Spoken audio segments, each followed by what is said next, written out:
దేవుడును మన రక్షకుడు అయిన యేసుక్రీస్తు ప్రభుల వారి శ్రేష్టమైన పరిశుద్ధమైన ఉన్నతమైన నామంలో ఉదయకాల మన్నా అనే చక్కని కార్యక్రమాన్ని చూస్తున్న మీ అందరికీ నిండు హృదయంతో వందనాలండి. దేవుని మహాకృప మీ అందరికీ తోడై ఉండునుగాక. చాలా సంతోషం. మరి ఈ సమయంలో దేవుని మాటలు మనం ధ్యానం చేద్దాం. ప్రియులారా, ఈ రోజున ఎక్కడ చూసినా కూడా భయంకరమైనటువంటి ఈ మరణాలను, చనిపోవటాన్ని మనం గమనిస్తూ ఉన్నాం.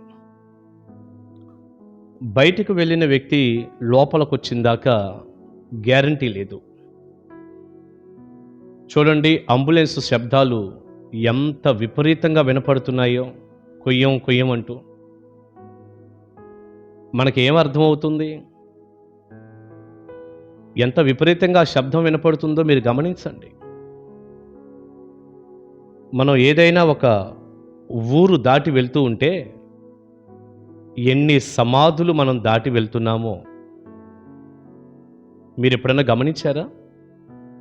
ఊరు బయట సమాధుల తోట ఉంది కదా, సమాధుల స్థలం. ఆ సమాధులన్నీ దాటి వెళ్తూ ఉన్నాం. చాలా స్థలాల్లో మనం చూసినప్పుడు మనం ప్రయాణం చేసుకుంటూ వెళ్తూ ఉండగా చనిపోయిన వారిని మోసుకుంటూ, డప్పులు కొట్టి మోసుకుంటూ తీసుకెళ్ళటం మనం గమనిస్తున్నాం. ఇంతటితో అయిపోయిందా?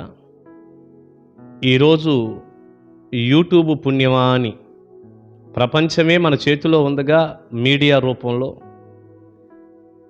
ఇక యాక్సిడెంట్లు, ప్రమాదాలు, హత్యలు, ఆత్మహత్యలు ఇవన్నీ కూడా మనం లెక్క పెట్టుకుంటే, చూస్తే మనం ఆశ్చర్యపోక తప్పదుగా.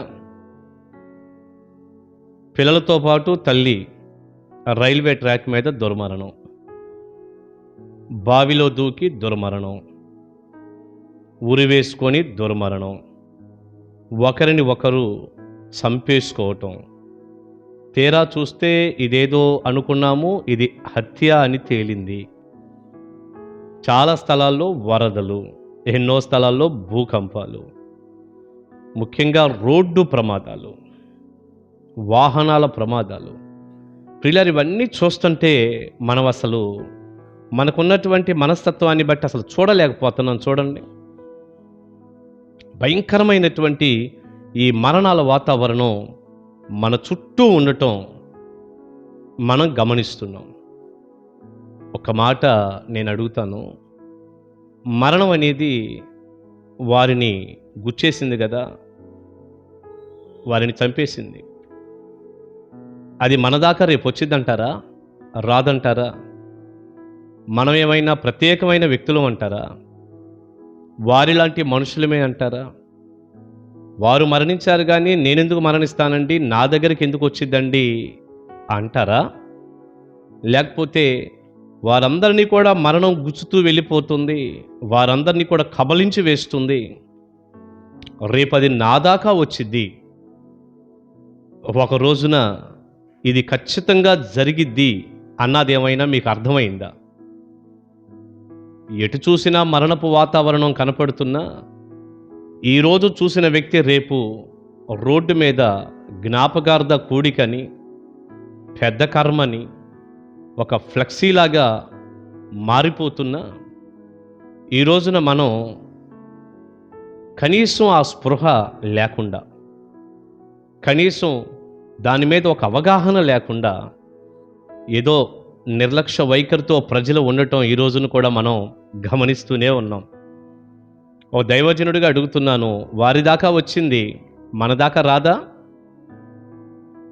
నువ్వు కావాలన్నా, నువ్వు వద్దన్నా, నువ్వు ఇష్టపడ్డా ఇష్టపడకపోయినా, దాని మీద స్పృహ నువ్వు పెట్టినా పెట్టకపోయినా, తప్పకుండా మనకిష్టం ఉన్నా లేకపోయినా మరణం అనేది మన దగ్గరికి వచ్చి తీరుతుంది.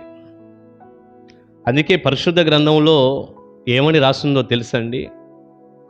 89వ కీర్తన 48వ వచనంలో ఇలా ఉంది, మరణమును రుచి చూడక మరణమును చూడక బ్రతుకు నరుడెవరు? పాతాళము యొక్క వశము కాకుండా తన్ను తాను తప్పించుకొనగలవాడెవడు? మరణమును చూడక బ్రతుకు నరుడెవరు? పాతాళము యొక్క వశము కాకుండా తన్ను తాను తప్పించుకొనగలవాడెవడు? మీరే చెప్పండి. మరణమును చూడకుండా తప్పించుకునే నరుడెవరు అని బైబిలు చెప్తుంది. మరణాన్ని చూడకుండా ఎవరు బ్రతకగలరు? మరణాన్ని తప్పించుకునేవాడెవడు? పాతాళం యొక్క వశం కాకుండా ఎవరు తప్పించుకోగలరు? మరణాన్ని చూడకుండా ఎవరు బ్రతకగలరు? ఇది కదా బైబిల్ అంటుంది. ఎవరు బ్రతకలేరు. మనిషిగా పుట్టిన వ్యక్తి మహాత్ముడైనా మరణించి మట్టిలో కలవవలసిందే. వద్దన్నా వస్తుంది. సరే, అంతమందికి వస్తూ ఉంది, రేపు మన దాకా వచ్చిద్ది. మరి ఇప్పుడు మనం ఏం చేద్దాం? ఇప్పుడు ఏం చేయాలి మనం? మరి బ్రతికుండగానే మన ఆలోచన ఎలా ఉండాలి? అసలు మనం ఏం చేయాలి? దైవజనుడిగా దేవుని వాక్యాన్ని బట్టి ఒక్క మాట చెప్పనా? నువ్వు దేవునితో సమాధాన పడాలి. అంతే. ఆ ఒక్కటి మాత్రమే మనం ముందు చేయాలి. అసలు వేరేది ఏది చేసినా చేయకపోయినా మనిషి చేయాల్సింది ఏంటయ్యా అంటే దేవునితో సమాధాన పరచబడిన జీవితం కలిగి ఉండాలి. దేవునితో సమాధాన పడాలి. అదేంటి పాస్టర్ గారు, దేవునితో సమాధాన పడటం ఏంటి? మాకు దేవునికి ఏం గొడవ అంటారా? లేదు లేదు, గొడవ ఉంది. పాపం చేసిన ప్రతి వ్యక్తి కూడా దేవునితో వైరం పెట్టుకున్నాడు, గొడవలో ఉన్నాడు. ఈ మాటలు వింటూ ఉండగా నీలో చెడుతనం ఉండి నువ్వు యేసుక్రీస్తు ప్రభువారిని అంగీకరించకుండా, ఆయన ఇచ్చేటటువంటి నీతిని నువ్వు పొందకుండా, యేసయ్య సిలువలో చేసినటువంటి ఆ సిలువ బలియాగాన్ని నువ్వు స్వీకరించకుండా, మారు మనసు పొందకుండా, యేసయ్యను నమ్మకుండా, రక్షణ పొందకుండా గనక నువ్వు జీవిస్తుంటే నీకు దేవునితో సమాధానం లేదు. రేపటి దినాన మరణం నీ దాకా వచ్చినప్పుడు నువ్వు అలాగా జారిపోయి నిత్య జీవాన్ని కోల్పోయి పాతాళంలోనికి, నరకంలోనికి వెళ్ళవలసి వస్తుంది. ఎందుకంటే దేవునితో సమాధానం లేదు గనక. దేవునితో సమాధాన పడమని ఒక దైవజనుడిగా అందుకే బ్రతిమిలాడి చెప్తున్నాను, ప్రేమతో చెప్తున్నాను. సువార్త సారమే అది. యేసయ్య సిలువ దాకా వచ్చి మరణించిన కారణమే మనుష్యులు దేవునితో సమాధాన పరచబడాలని. నువ్వు దేవునితో సమాధాన పడాలి. ఎలా పడాలి? నేను పాపిని, నిజమే పాస్టర్ గారు, ఎలా పడాలి అంటే నువ్వేం చేయక్కర్లా. మనం చెల్లించాల్సింది ఏమి లేదు, మనం చేయాల్సింది ఏమి లేదు. అసలు చేయాల్సిందంతా యేసయ్యే చేశాడు. ఆయన సిలువలో మనందరి కొరకు మన పాపాలు ఆయన మీద వేసుకొని మన స్థానంలో ఆయన బలయ్యాడు. కేవలం ప్రభు అయిన యేసుక్రీస్తునందు విశ్వాసం ఉంచటం అనేటటువంటి ఒక్కటి మనం చేయగలిగితే, ఆయన్ని నమ్మి హృదయంలోనికి స్వీకరించటం అనేది మనం చేయగలిగితే దేవునితో సమాధాన పరచబడతాం. అంతే. రోమాపత్రిక 5వ అధ్యాయం, నేను ఆ వచనాన్ని చూపిస్తాను మీకు. రోమాపత్రిక 5వ అధ్యాయం 1వ వచనం. కాబట్టి విశ్వాస మూలమున మనము నీతిమంతులముగా తీర్చబడి, పాపులం కదండి, కేవలం విశ్వాస మూలమున పాపులుగా ఉన్న మనం నీతిమంతులుగా తీర్చబడి మన ప్రభు అయిన యేసుక్రీస్తు ద్వారా దేవునితో సమాధానము కలిగి యుందము. అంతే. యేసు ప్రభు నమ్మటం ద్వారా, ఆయన సిలువను నమ్మటం ద్వారా, ఆయనే నిజదేవుడు, నిత్యజీవమై ఉన్నాడు, ఆయన రక్తంలో నా పాపాలు కడిగివేయబడుతున్నాయి. నువ్వు ఎప్పుడైతే విశ్వసిస్తావో, ప్రభువుకు నీ హృదయాన్ని ఇస్తావో, దేవునితో నువ్వు సమాధాన పరచబడిన జీవితంలోనికి వచ్చేస్తున్నాం మనం. ఎందుకంటే యేసు ప్రభు సిలువనందును విశ్వాసం ఉంచావు గనక పాపిగా ఉన్న నీవు నీతిమంతుడిగా మారిపోతున్నావు. యేసయ్య మనల్ని నీతిమంతులుగా చేస్తున్నాడు, ఆయన నీతిని మనకిచ్చి. అప్పుడు దేవుని కోపం, ఉగ్రత మన మీద నుంచి తొలగిపోతుంది, దేవునితో సమాధానం వచ్చేస్తుంది.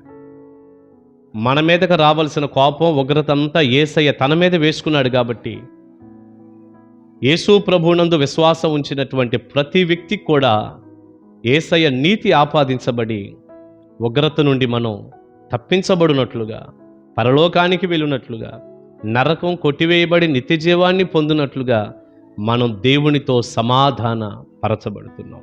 ప్రియబిడ్డ, నేను ప్రార్థన చేసే ముందు దైవజనుడుగా మిక్కిలి ప్రేమతో బ్రతిమిలాడుతూ మిమ్మల్ని అడుగుతున్నాను, మీరు దేవునితో సమాధాన పడ్డారా? దేవునితో సమాధాన పరచబడిన జీవితం మీరు కలిగి ఉన్నారా? పాపంలో ఉండి దేవునికి మీకు సమాధానం లేనటువంటి వైరం ఉన్నటువంటి జీవితంలో మీరున్నారా? ఒక్కసారి ఆగి ఆలోచించండి. వారి దాకా వచ్చింది మరణం, మన దాకా వస్తుంది. ఇప్పుడు ఏం చేయాలి అన్న దానికి దేవునితో సమాధానపడి రక్షణ పొంది రెడీగా ఉందాం. రేపటి దినాన ప్రభు వచ్చినా లేదు మనం పోయినా యుగయుగాలు నిత్య జీవంలో మనం ఉంటాం. అట్టి కృపా దీవెన సమృద్ధి మీ అందరికీ కూడా దేవుడు అనుగ్రహించునుగాక. ఆమేన్. ప్రార్థన చేసుకుందాం. పరిశుద్ధుడా, ప్రేమ కలిగిన తండ్రి, మీకు వందనాలయ్యా. విత్తబడిన చక్కని సందేశం మీ పిల్లలకు దీవెనకరంగా మీరు చేయండి అయ్యా. మీతో సమాధానపరచబడిన జీవితం ఇప్పుడే మీ దగ్గర మోకరించి నన్ను క్షమించు ప్రభువా అని అడగగలిగిన జీవితం దయచేయండి ప్రభువా. మీ రాకడ మా పోకడెప్పుడో తెలియదు. ఏ నిమిషంలోనైనా ఏ క్షణంలోనైనా జరగవచ్చు. ఉన్నపాటున మీతో సమాధానపరచబడే అనుభవంలోనికి ప్రజలు రావటానికి కృప చూపండి. తద్వారా ఆత్మ సంబంధమైన దీవెన మీ పిల్లలకి ఇవ్వండి. ప్రతి అవసరం కూడా మీ నామంలో తీర్చండి. యేసయ్య నామాన్ని ప్రార్థన మనవులు అడుగుచున్నాను తండ్రి. ఆమేన్. God bless you. దేవుని కృప మీకు తోడై ఉండునుగాక. కలుసుకుందాం తిరిగి రేపు ఉదయకాలం మన్నాలో.